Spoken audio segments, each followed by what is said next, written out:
Shalom and Chag Kosher Sameach, a happy Pesach to everybody watching this video.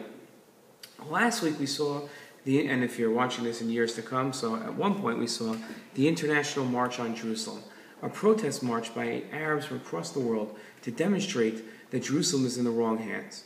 The official Global March to Jerusalem website states, and get this and try not to get nauseous, our aim is to end the Zionist policies of apartheid, ethnic cleansing, and Judaization, which all harm the people, land, and sanctity of Jerusalem.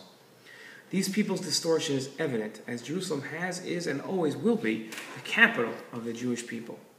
In this Dvar Torah, I'd like to focus on the role Jerusalem plays for the Jewish people and the responsibilities Jerusalem brings with it. To explain my position, I'll focus on a number of verses read publicly when, as it does this year, the 8th day of Pesach, of Passover, falls on the Shabbat.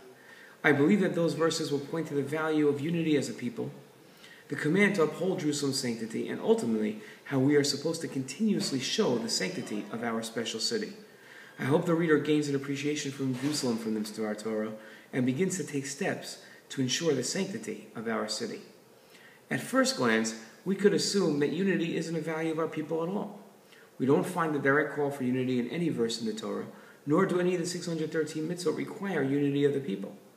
Yet one of the most significant, although unwritten values of our people is unity.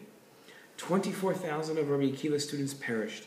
Our second temple was destroyed, and our exiles were all brought about due to baseless hatred, which caused the lack of unity amongst our people. Although unmentioned, we know unity to be of great significance simply because of the consequences to our people for when we haven't been united.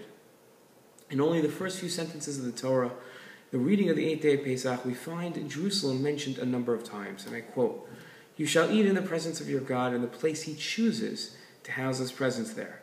Where your God chooses to set his presence there, and you will go to the place that your God chooses. There are two important points being made about Jerusalem in these verses.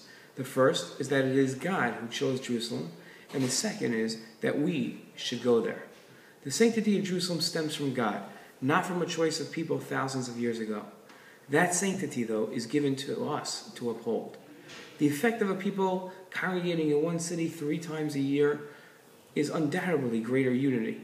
While the sanctity of Jerusalem stems from God, it is upheld by the people. Sanctity is the setting aside of something valuable for a purpose. When we gather in unity as one people with one purpose in Jerusalem each and every year, we are not merely uniting as a people, not merely gathering for a common goal, but we are sanctifying the city over and over again. Our enemies are also gathering at this season. One could not imagine a greater opposite of our thrice-a-year gathering in our capital, may we merit to see it soon, than their march on Jerusalem. They place blame on us for desecrating Jerusalem's sanctity with our Judaization of Jerusalem. Let it be heard all over the world. There can be no greater sanctity of Jerusalem than the gathering of Jews within its walls. May we merit to see the gathering of all the Jewish people in Jerusalem 3 times a year, and even more so. Chag Kosher Sameach, have a happy, happy Pesach.